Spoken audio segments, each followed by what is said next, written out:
The year is 1899, but on this alternate Earth, the great nations of Europe are on the brink of war as new weapons are being developed. In London, a group of cops is shocked when they see the first tank crash into the Bank of England, destroying everything in the rooms while being unaffected by bullets. The tank uses its cannon to shoot the vault door open before the terrorists come out with their leader the Phantom. There are lots of treasures in the vault, but what the Phantom wants are the blueprints of Venice's foundation. Britain accuses Germany of the robbery, but soon afterward, the Phantom and his men show up in Berlin, where they kidnap a bunch of scientists and blow up all the Zeppelins. Countries begin pointing fingers at each other and war is imminent. Sometime later in Kenya, Reed is looking for Alan, the famous hero from King Solomon's Mines. An old man calling himself Alan starts sharing some old adventure stories, but when Reed mentions he works for the British government and they need help, the real Alan reveals himself. It turns out he often uses a friend to protect his identity. Reed explains he's trying to prevent the next world war, but Alan refuses to help because he doesn't fight anymore since he lost his family. At that moment, a group of strange men come in and ask for Alan, only to shoot the old man thinking he's the real one. Alan immediately opens fire and a gunfight ensues, but it's hard to kill these guys because they're wearing armor and using the latest model of guns, which are automatic. After a few very precise shots to make the men fail, Alan comes out to fight them hand to hand, dodging bullets and knives to defeat the bad guys using furniture and even a horn on the wall.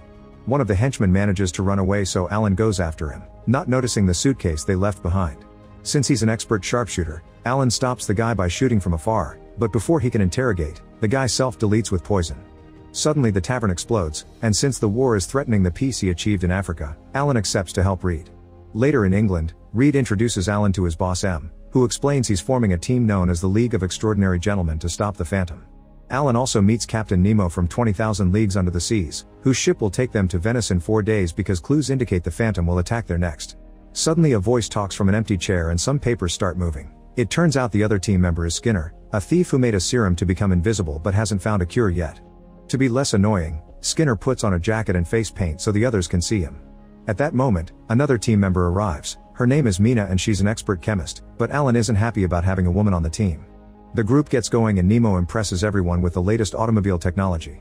The driver is his first mate Ishmael, from Moby Dick. On their way out, they don't notice they're being followed. Eventually they make it to the docks to recruit the infamous Dorian Gray, who only lets them in because Mina is his ex. After noticing that Dorian is missing a painting on the wall, Alan shares that a witch doctor once blessed him for saving the village, so it's said Africa will never let him die. He also remembers meeting Dorian when he was a child, yet Dorian hasn't aged a day. Dorian avoids all explanations because he isn't interested in joining the team, but the conversation is interrupted when a bunch of armed men come out of the shadows together with the Phantom, who asks the League to join him. While the Phantom talks, Alan notices one of the henchmen looks different. He's the stalker from earlier, who immediately opens fire against the enemy. Chaos ensues in the room as everyone begins to fight and reveals their skills in the process. Dorian is immortal, so he just walks into the bullets to kill the men with his sword and lets his body heal himself.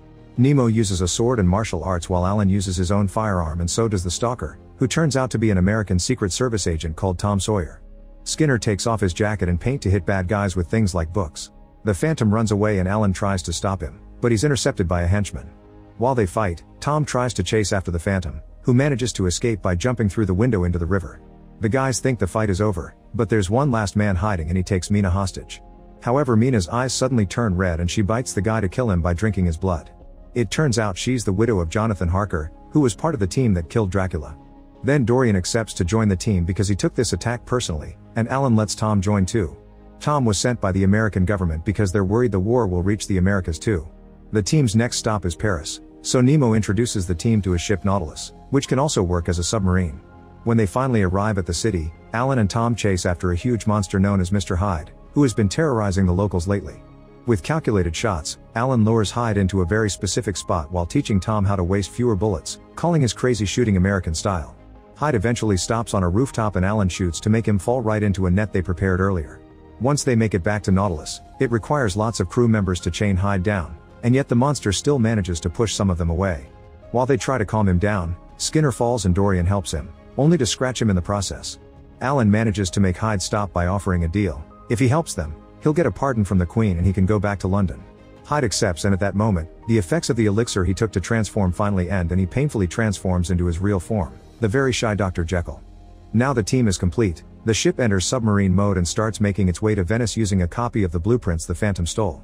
Now the team has to learn to live with each other. Alan is soon annoyed by Skinner because he doesn't wear his coat to make his presence known, and Mina is disturbed to learn that Nemo worships the goddess of death. However, Alan is more scared of her than some religious statue. One afternoon after the Nautilus enters ship mode again, Alan tries to teach Tom how to waste fewer bullets and shoot more accurately, but when Tom asks him about his dead son, Alan leaves. Meanwhile, Nemo and Ishmael are surprised to find powder in the control room right before a book closes on its own behind them. They give the powder to Mina, who analyzes it and discovers that it's the powder photographers use to create Flash. Dorian visits her and shares his secret: the missing portrait at his home is magical, and it ages instead of him. He can't look at it or he'll lose his powers.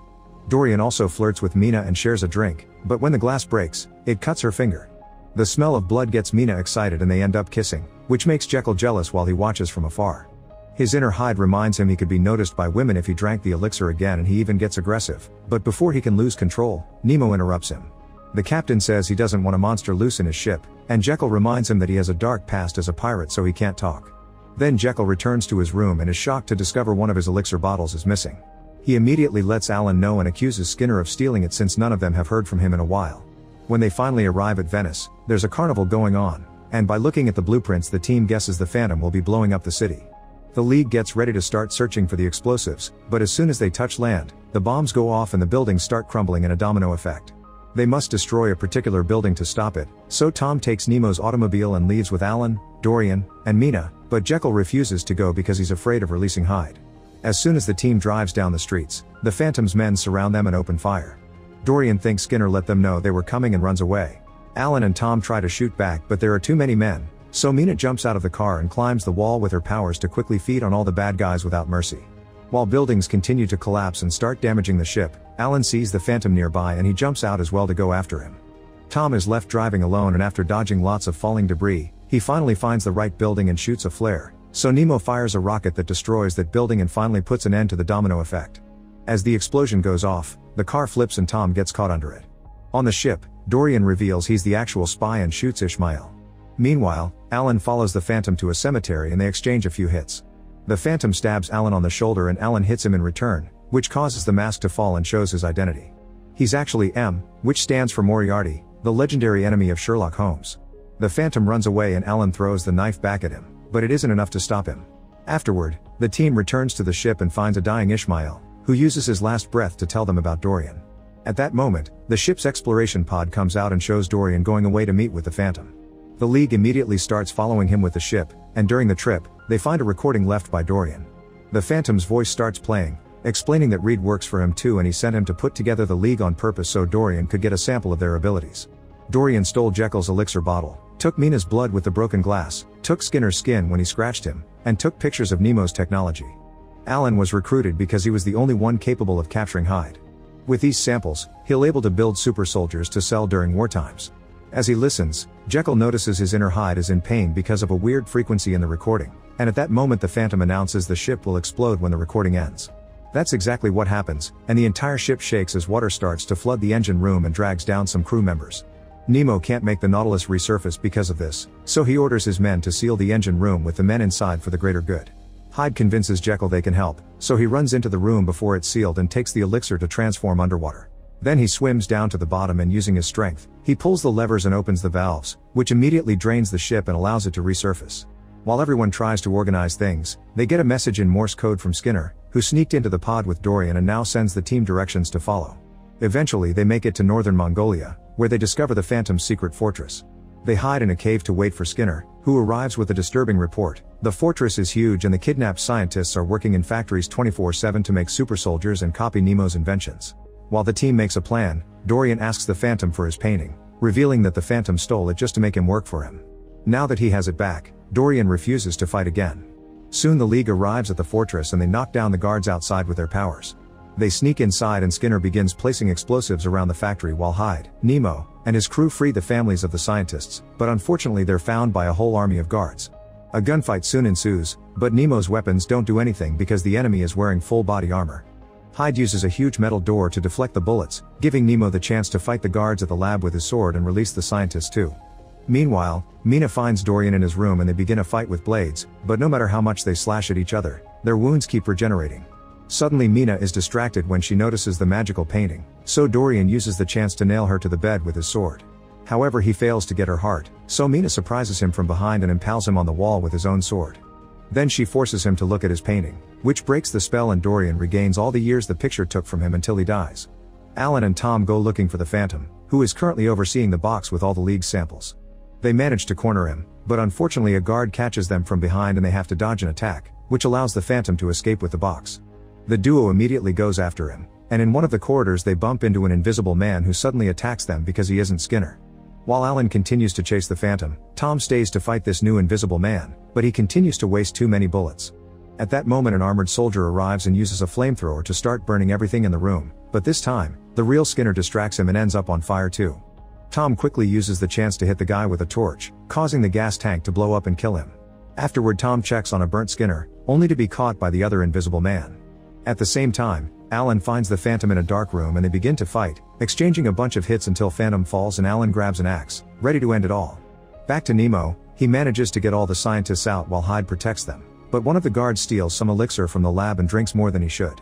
He transforms into such a powerful monster that Hyde and Nemo have trouble fighting against him even while teaming up.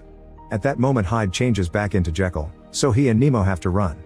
The monster and Alan are about to make their kills at the same time, but suddenly Skinner's explosives go off and the building starts to crumble.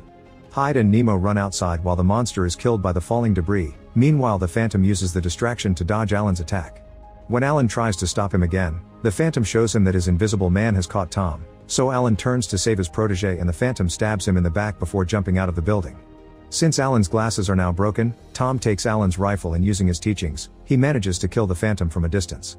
While the box with the samples is lost in the water, Alan tells Tom that the new century belongs to the new generation, and then he dies too. Sometime later, the League buries Alan with his family in Africa, and Tom leaves the rifle on the grave. The group decides to keep being a team and leave to start a new adventure. Once they're gone, the witch doctor from Alan's story comes to start his ritual, which makes the grave shake. Make sure to subscribe and turn on notifications so you can watch more videos like this. Thanks for watching.